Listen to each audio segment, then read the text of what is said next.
public arena for the well-being of all persons and creation, end of quote.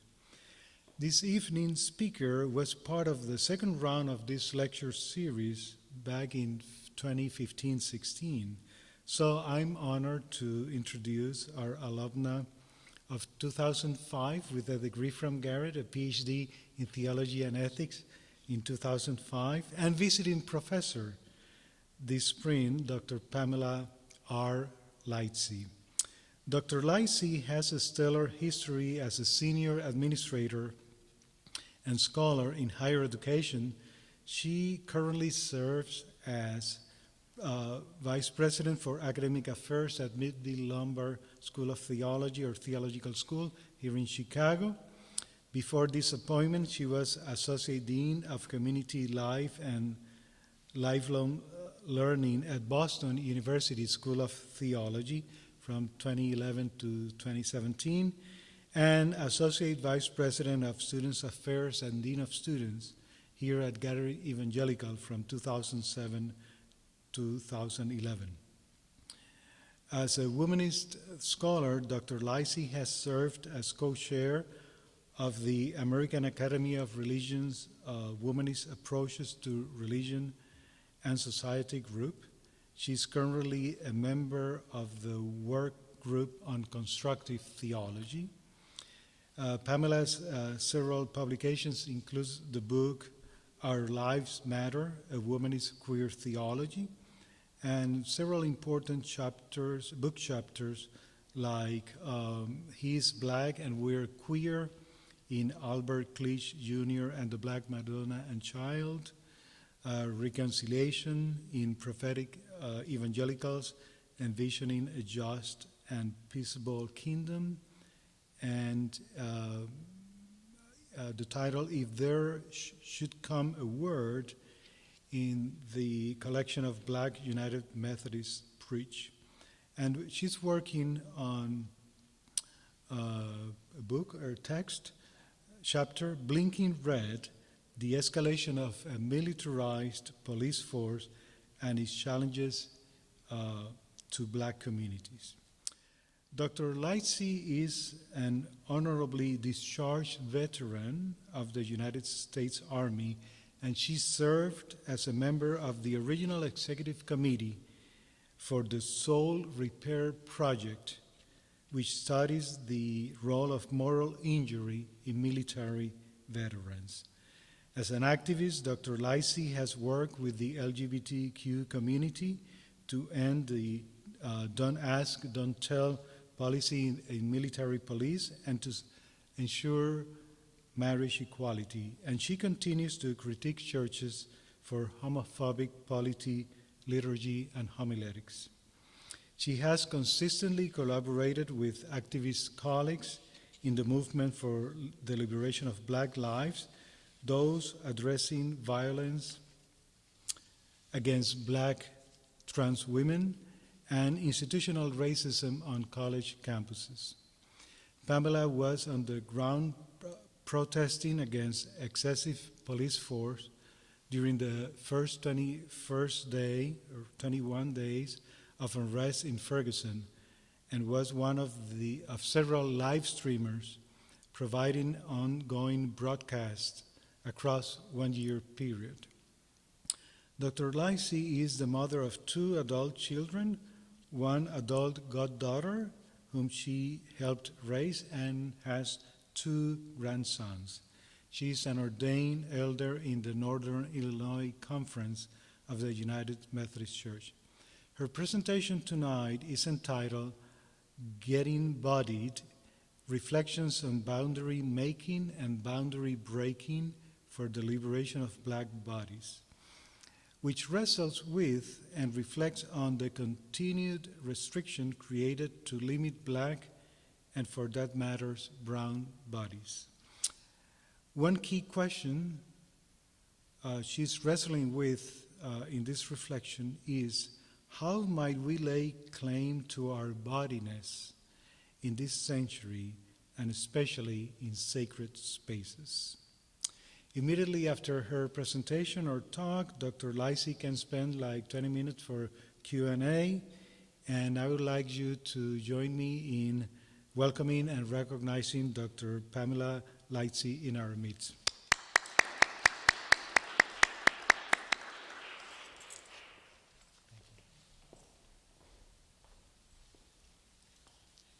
Thank you, Dean Rivera. And to President Rector in her absence, it's good to be with you all tonight. And in true queer form, I am going to begin my lecture with a little Beyonce, because Beyonce does it right. And what I want to do, I was wondering if I would, how many of you are Beyonce, part of the Beehive? Okay, 2 Beehive, 3, 4. So this music is not new to you. For others, it's new to them. So I think I may do, because we're such an intimate group, I think I'm going to do the full clip and ask you to not just attune to the music, but attune yourself to the visuals, to the art itself. So it's about 6:35, and I'm going to respect Beyonce because she's also United Methodist. Beyonce's work is not only great art, but it is embodied art. In this particular song written by Ms. Knowles Carter, the artist takes the lyrics off the page into audiovisual performance where the body itself is the subject. As subject, Beyonce declares her yearning, I want to be myself, wherein the being self is intricately connected to the bodied experience, the experiences of dressing the body in relationship, the body in particular spaces, the body breaking norms, the body free with no worries, free to dance, to drop down low with it, to pose for the camera, to shake your derriere and snap for the kids. These are bodies of various shapes you saw, various racial, sex, gender, and gender identities performing.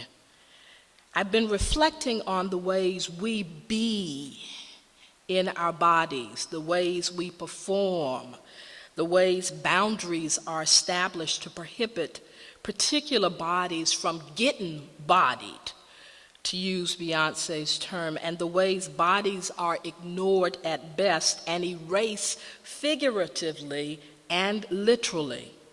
Tonight I want to address the work of Black LGBTQ persons to lay claim to their bodiness, while at the same time being ever mindful of the unending restrictions set in place to limit bodies that do not claim whiteness as both an identity and a privilege.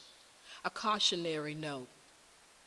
As an activist, I realize through the several contexts within which I work that erasure happens too easily and quite predictably when we pursue only our own deliverance. This is why those who declare queer space, who critique categories and speak of fluidity rather than giving into the limitations of boundaries, cannot authentically do the work of activism without taking to heart an intersectional analytical approach. The oppression of Black bodies and LGBTQ bodies often intersect. There are no clear boundaries when it comes to bigotry, and as James Baldwin told and wrote to Angela Davis, if they come for me, if they come for you, they will come for me. There is no safety in identity. This is why it is important to hear Black people in the ways we continue to point to the materiality of the subject Black body, over and against how it has been constructed in the imagination of white supremacists.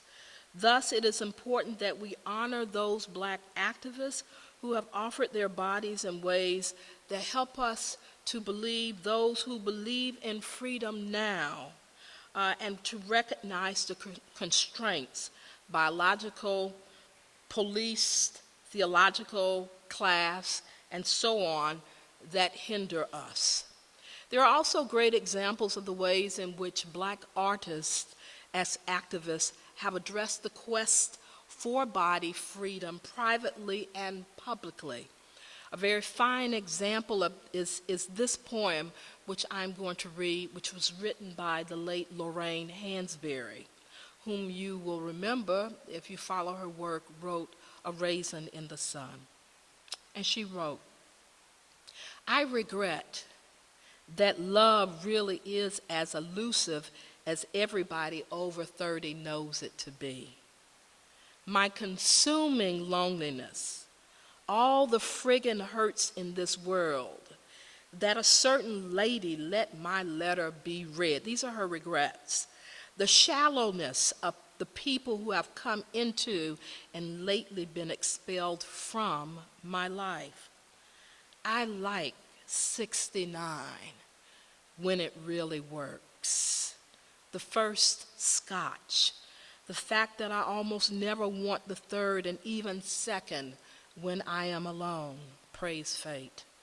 The inside of a lovely woman's mouth, the way little JW looks in the movies, her coquettishness, her behind, those fresh little muscles, parts of the lingering memory of a betrayer. I am proud that I'm losing some of those fears that I struggle to work hard against. Many, many things. And on my own, of my people, I should like to be utterly, utterly in love, to work and finish something." End quote. While not originally meant for public consumption, Hansberry's erotic and same-sex loving declarations in her poem cast visions of the human body in action and is a literal protest against the well-behaved model of a bourgeoisie, respectable Black body of her time. The sexy 69 or 69 position when it works, she said. A woman's mouth or her behind, to quote her. Hansberry's poem is not only risque for her time, but the poem has stood the test of time in its ability to remind us of the body in relation to other bodies. We understand the body of another because it is constructed much like our own bodies, with mouth, behind, and muscles. And that sometimes, no matter our strong passion and imagination, we, LGBTQ, straight, male, female, gender nonconforming, just cannot make it, the body, do what we thought or desire it to do. The other body beckons us to consider it in relationship to our own bodies and to the history that other bodies have created. This is the relational aspect that Judith Butler wrote about in her book, Precarious Life. And let me quote a bit of Judith Butler. She writes, "The body implies mortality, vulnerability, agency. The skin and the flesh expose us to the gaze of others, but also to touch and to violence, and bodies put us at risk of becoming the agency and instrument of all these as well. Although we struggle for rights over our own bodies, the very bodies for which we struggle are not quite even our own bodies. The body has its invariably public dimension, constituted as a social phenomenon in the public sphere. My body is and is not my body," she writes. "Indeed," she writes, "if I deny that prior to formation of my will, My body related me to others whom I did not choose to have in proximity to myself. If I build the notion of autonomy on the basis of the denial of the sphere of a primary and unwilled physical proximity with others, then am I denying the social conditions of my embodiment in the name of autonomy, end quote. It is oppressive social conditions, or as Foucault would say, power relations in which black bodies have toiled, though they are, as Butler wrote, in relation with other bodies, in which, and it is in these oppressive social conditions that the oppressors have sought to shape the will of the black persona, and which justice-minded persons continue to detest and demand change. Because our bodies, all of them, are constituted in relationship with others throughout time, it is important that we learn from our past relational eras rather than succumb to being no more than traducers of history, rewriting the truths which do not fit our privileged status and sense of individualism. Now here I'm working with Butler, I'm working with queer theory and queer theology, and so you get a sense of what the queer theology class that I'm teaching is going through. I'm making them suffer. So when we think about this way of being in relationship and the ways in which bodies, particularly black bodies, have been rewritten. A prime example of that, and I like to give this example, maybe this was a couple of years ago, when the publisher McGraw-Hill rewrote literally in their history book, rewrote the history of America when it described within its book slaves as workers. Slaves as workers. In a caption in there, I think this was a world geography book, and the mother found it and was really upset that this is what was being taught to her child. And this is also a kind of repeated myth that Latinx immigrants have taken over. You hear this, that they're taking over the job market, and in the worst way, you hear that they are raping American women. This kind of rewriting of the actual movements of bodies within our nation, and I could extend it globally also. So yeah, in some sense, the struggle is real, but even throughout the history, there seems to be this constant work that seeks to place in jeopardy and seeks to misrepresent bodies of minority persons. For persons of color, for LGBTQ persons of color, it does not, for us, serve us well to believe we can hand our well-being over to private negotiations, to control discussions, and here I'm speaking politically, to playing nice at a table, where having a seat, we're placing our body at the seat, at a table, is more important than the content of the discussions, or as some people say, the meal that's being served at the table. As Hansberry once wrote, the acceptance of our present condition is the only form of extremism which discredits us before our children. And so here she was speaking about the sort of acceptance that was being perpetuated and that was being stated over and over again, that black people ought to be accepting of the little progress that had been made, that they needed to be patient and needed to wait. And so for Hansberry had a particular kind of determination. Her determination, and you also hear this determination in the ongoing movement to ensure equity, safety, and respect for black people. And that movement is to ensure the equity and respect and safety of black people related to the concrete day-to-day existence of black bodies. Those black bodies which are constituted by bones, by organs, by skin, by hair, by being human, and how the body, our bodies, clothed in dark skin matters, should matter. Now, as I've said, I've been pondering, really deeply thinking about black bodies, not about how black people behave or think, but how the very presence of black bodies changes the atmosphere of a room, a neighborhood, or a town. So, a few years ago, I was on my way to a conference and I began to read this article that was written in Sojourners magazine by a man by the name of Rob Schneck.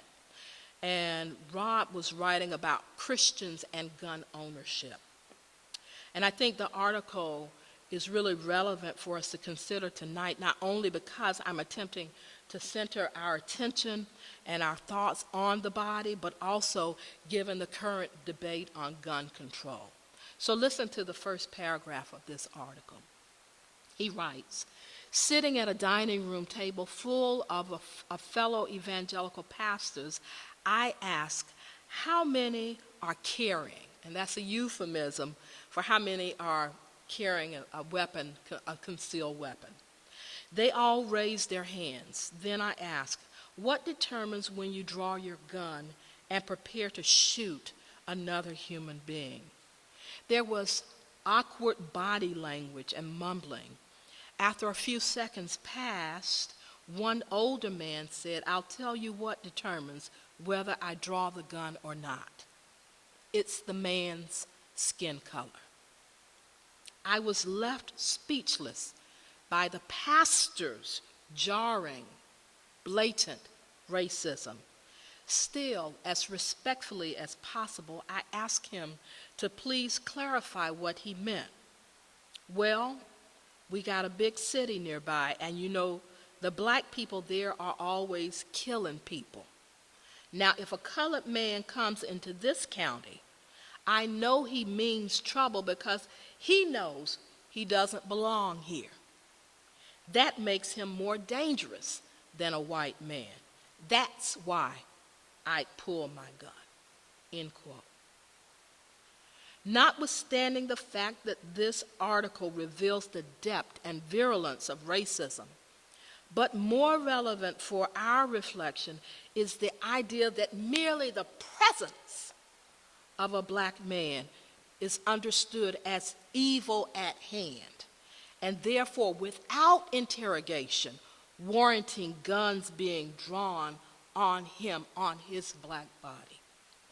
While much of our outcry has been about excessive police force against unarmed black people and the expected outrages we have had to witness numerous filmed accounts of their murders, I'm again desirous of pushing for more reflection on these established boundaries. How do we establish these kinds of boundaries where we determine where one body is allowed and where one body is not allowed? These real and these perceived established bodies that dictate where our bodies belong and why white bodies can, as Lansbury once stated, freely come cruising through the very black, brown, Native American, and Muslim communities which they despise. The aim is a discourse on the stigmatization, villainizing, and regulating of human bodies in particular spaces. Again, human bodies in particular spaces. Let me shift a little bit because I wanted to also have some reflections in terms of ecclesiology. And right now I want to talk about questioning sacred spaces and the presence of bodies in sacred spaces. Perhaps the more precise undertaking for me in my queer theologizing is to question normative spatiality in light of heterosexual hegemony. To wit, I'm arguing for the need to question the authenticity of spaces that presume and demand the complete barring of all but the dominant group.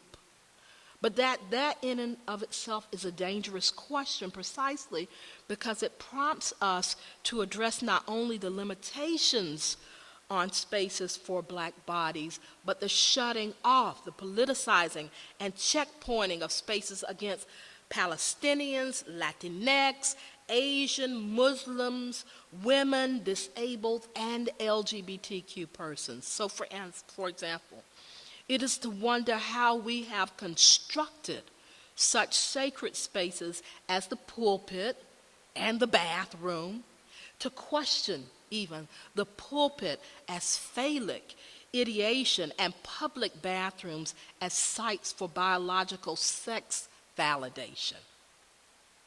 To critique the sacredness of the pulpit is not without cause, since many of you know we still hear phrases like we let women preach here all the time, or I just can't get used to no woman being up there. What the speaker is really declaring is that the presence of the female body behind the pulpit, the symbol of power, is an anomaly. The imagery here is that of the body in its function as vessel, conduit, drawing its power, its influence from that sacred, albeit constructed site where being biological male is necessary, if not a sufficient condition for charisma. Moreover, the most recent element of these divine sites of power is essentially that these divine spots need protection in and of themselves. The bathroom needs protection in a way that an empty theater does not. It needs its own special status in a way that it did not in June 2007 when then Senator Larry Craig was tapping his foot as a sign to say that he was in the bathroom as a man in waiting or wanting for a same-sex lover, you decide.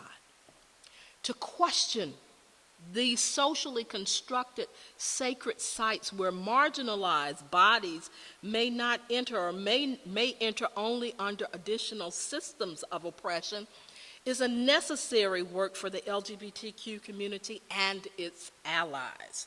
This work is bigger than a hamburger, as civil rights activist Ella Baker once said. We must now get bodied. We must resist destructive and oppressive boundaries, and these boundaries beyond lunch counters, bridges, and even schools, from the church to the bathroom, from the streets to the White House, from America to the global world. We are at a moment in time where we must interrogate our perceptions about what is and is not off limits for the space where the body may enter. However, this disruption of perceptions and concrete activism is an element of protest, is not without its weakness, and this is what I want to spend just my short remaining time sort of reflecting on and massaging this kind of idea about the body in particular spaces. In activist circles, the oft-used chant, "If we don't get it, shut it down," has been on my mind quite a bit, and I've used it quite a bit. And I participated in all kinds of shut-ins and shut-downs. I've shut down freeways in Missouri and shut down spaces in Boston, and have been one of the leaders of the march in Boston, where we had about 35,000 people participate in. So this activity of taking the body to shut down a space, to protest the space, is something that I hold quite dear. In these spaces, what we're literally doing is using our bodies to break into an environment, to call to attention using our body to call to attention the injustice that's taking place. Schools have been shut down. Thank God for the babies. Highways have been shut down. Conferences have been shut down, and so forth. Bodies being used to disrupt normative understanding, I believe, can be an exquisite political tool, even as we're preparing for the children of our nation to once again lead us in a very teachable moment about the need for gun control laws. Yet, disruptions have also regrettably been political tools that end up betraying the very democracy to which its leaders aspire. I am thoroughly convinced that protest movements may be leader-full, but they cannot be community-less. To do the work, we must subject our bodies to being accountable to the community that we are working with and for. Otherwise, we belie our stated purpose and reveal ourselves as part of the liberal agenda that is framed by its sensibility to individualism and privilege. This is the case with California's Proposition 8, which was the 2008 bill against same-sex marriage. What made Proposition 8 such an egregious moment in the LGBTQ community's activism is because the work did not involve the total LGBTQ community. The work itself did not. The advertisements largely featured white LGBTQ persons in wedding garb, all booed up, with little inclusion of black LGBTQ persons. So for all intents and purposes, no black people existed in California's LGBTQ community if one trusted in the advertisement.